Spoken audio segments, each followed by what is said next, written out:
آیا نمبر 76۔ وَإِذَا اور جب لاقو وہ ملاقات کرتے ہیں الذین ان سے جو آمنو ایمان لائے قالو وہ کہتے ہیں آمنا ایمان لائے ہم وَإِذَا اور جب خلا علیحدہ ہوتے ہیں بعضهم بعض ان کے الی بعض طرف بعض کے قالو وہ کہتے ہیں اتحدثونہم کیا تم بتاتے ہو کیا تم باتیں بتاتے ہو انہیں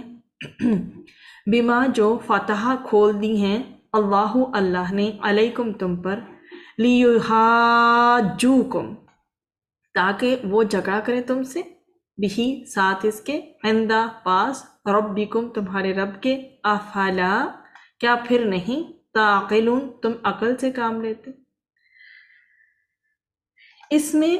یہ بتایا گیا کہ جب یہ منافقین یہود مسلمانوں سے ملتے ہیں تو یہ ان سے کہتے ہیں کہ ہم بھی ایمان لے آئیں، اور جب یہ ایک دوسرے سے تنہا ملتے ہیں تو کہتے ہیں کہ کیا تم مسلمانوں کو وہ سب باتیں بتا دیتے جو اللہ تعالیٰ نے تم پر ظاہر کر دی ہیں، تاکہ اس سے وہ تمہیں تمہارے رب کے روبرو الزام دینے لگیں کہ کیا تم نہیں سمجھتے۔ اب اس کو انشاءاللہ ایکسپلور کرتے ہیں۔ سب سے پہلے اس میں دیکھ لیں اتحدثونہم، ہا دال اور فا سے نکلا ہے، کیا تم بیان کرتے ہو ان سے یا تم بتاتے ہو ان کو، ٹھیک ہے، کیا تم ان سے بیان کرتے ہو۔ اب یہ جو ہے لام تو تاکہ کے لیے ہے، یحاجوکم جو ہے ہا جیم جیم سے ہے، وہ جھگڑا کریں تم سے، وہ کیا کریں تم سے حجت کریں، وہ تم سے جھگڑا کریں، یہ اس کا میننگ ہے۔ اب اس آیت میں بیسیکلی بات ہو رہی ہے کہ وَإِذَا لَقُوا الَّذِينَ آمَنُوا قَالُوا آمَنَّا،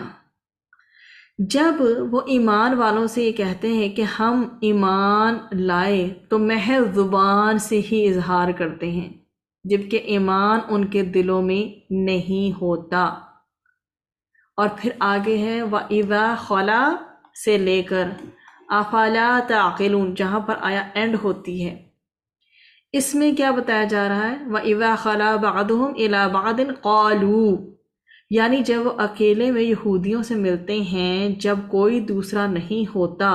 تو ایک دوسرے سے کہتے ہیں اتحدثونہم بما فتح اللہ علیکم، کیا تم انہیں وہ باتیں بتاتے ہو جو اللہ تعالیٰ نے تم پر کھولی ہیں،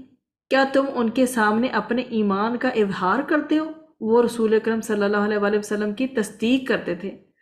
جب اہل ایمان ان کے پاس جاتے تو کہتے وہ آپ کے رسول ہیں ہمارے نہیں، اور جب وہ آپس میں بیٹھتے تو کہتے کیا تم ان کے سامنے اپنے ایمان کا اظہار کرتے ہو۔ یہ چیز ان کے لیے تمہارے خلاف حجت بن جائے گی۔ کیا مطلب؟ ایمان اہل ایمان اپنے رب کے ہاں تمہارے خلاف دلیل دیں گے۔ وہ ایک دوسرے کو ملامت کرتے تھے کہ عربوں سے اس قسم کی باتیں کیوں کرتے ہو، ان باتوں سے وہ تم لوگوں پر غالب آ جائیں گے اور قیامت کے دن تمہیں کیا کر دیں گے، لاجواب کر دیں گے۔ آخر ہم اللہ تعالیٰ کے رسول کی تلاش میں اس علاقے میں آئے،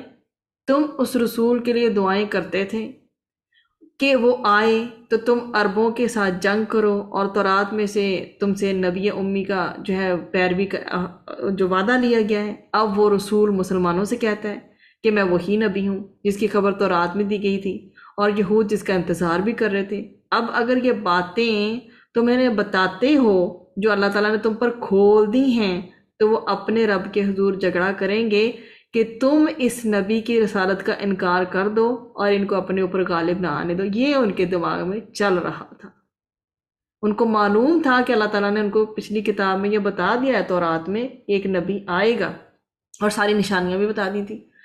تو کہہ رہے تھے ہمیں تو معلوم ہے لیکن ان لوگوں کو مت بتاؤ یہ بات۔ افلا تعقلون، کیا تم سمجھتے نہیں؟ مطلب کہ مدینہ میں نبی کریم صلی اللہ علیہ وآلہ وسلم کی آمد کے بعد آپ صلی اللہ علیہ وآلہ وسلم کو ریاست کا جو ہے وہ سربراہ تسلیم کر لیا گیا تھا، لیڈروں نے مان لیا گیا تھا۔ یہودی اس ریاست کے اندر رہتے ہوئے مسلمانوں کے ساتھ بنا کر رکھنے پر مجبور تھے، ان کی مجبوری تھی کہ ان کی ہاں میں ہاں ملانی ہے، ان کے ساتھ جو ہے فرینڈشپ رکھنی ہے، کیونکہ اسی صورت میں ان کے کیا ہو سکتے تھے، مفادات جو ہیں وہ جو بھی یہ چاہتے تھے، جو کچھ کروانا، مفادات ان کے محفوظ رہ سکتے تھے۔ صرف اس مفاد پرستی کی وجہ سے وہ ایمان والوں کے سامنے اپنے آپ کو ایمان والا ظاہر کرتے تھے، اور جو ہے وہ حق کو چھپاتے تھے۔ مطلب یعنی کہ وہ حق کو چھپانے کے مجرم تھے۔ تو تورات میں رسول اکرم صلی اللہ علیہ وسلم کی آمد کے بارے میں جو خوشخبریاں موجود تھیں وہ ان کو چھپاتے تھے۔ یہود ان احکامات کو چھپاتے تھے جن میں نبی کریم صلی اللہ علیہ وسلم کا ساتھ دینے کا حکم تھا۔ تو اب ان کا جو حال ہے نا کھول کر بیان کیا گیا اس میں، کہ جو منافق تھے